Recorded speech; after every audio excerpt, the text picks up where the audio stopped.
right, let's go ahead and can anybody tell me like what a Dunder method is?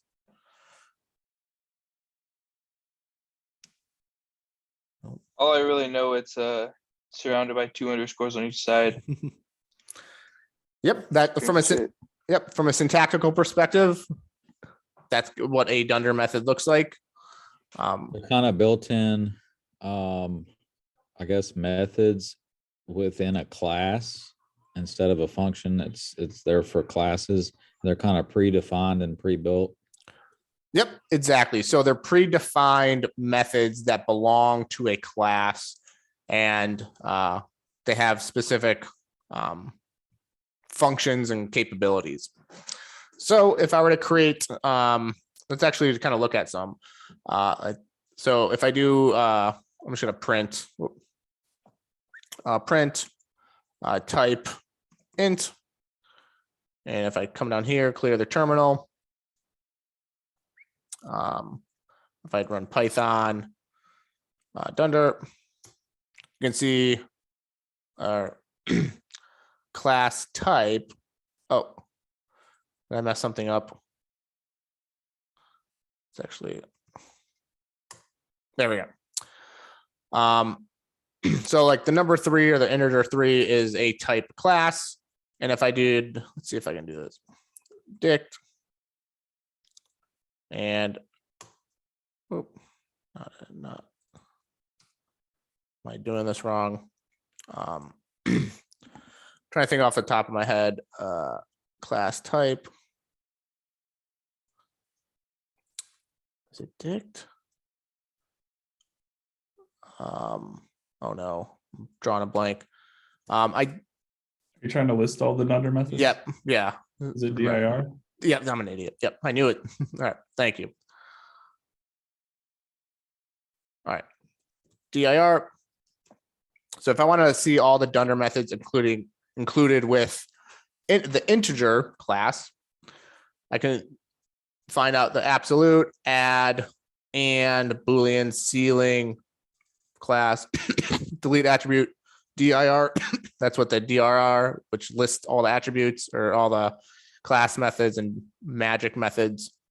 EQ. So you can look through this and see all the methods added together, or all of the magic method. They're also called magic methods. So here are all the Dunder methods or magic methods associated with the integer type.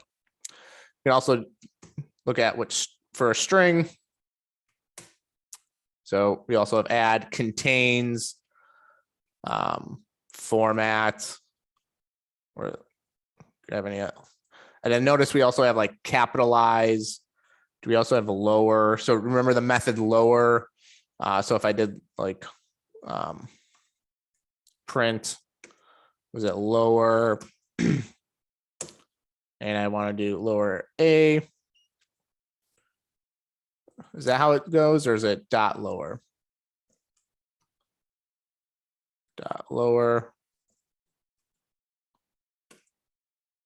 Oh, I think it's because I had that. I think it's dot lower. I think it is dot lower. Was it dot lower? Print. So like a dot lower, like so. And see how it lowers. So that's that lower method. These are just built-in methods as well. So if I wanted to create class, my class, and what's the first thing we need to initialize a class with? What Dunder method do we need? Dunder init. Yep, so that's where that Dunder init is. So if I did def Dunder init, self, some elements, and then self dot data equals some element. Let's see if I'm looking for here. And I'm just going to print Dunder init. Just, and if I wanted to create a new element or new class, I can say like Tom or hello and my class and pass in, I can pass in anything, like the number 5. And if I were to clear that and run that, the Dunder init method ran. Init ran. All right.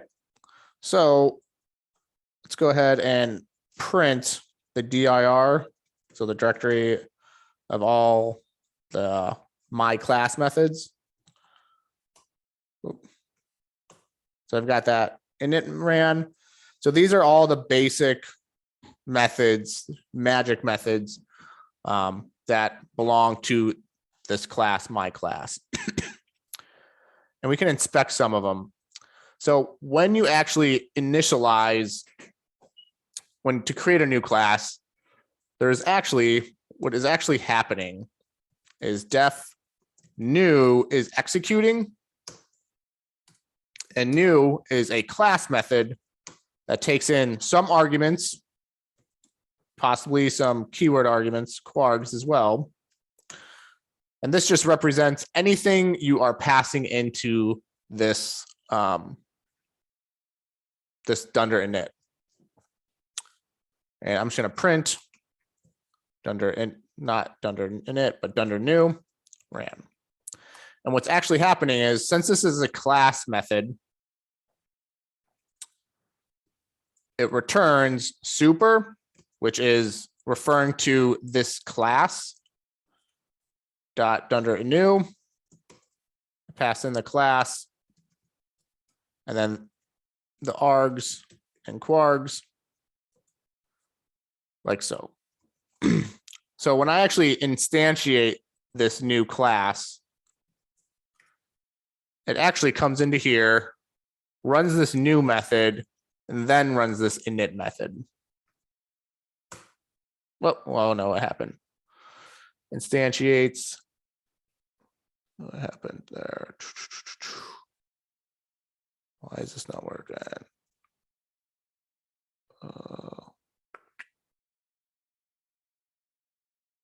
Takes one argument, the type to instantiate. Why did that do that?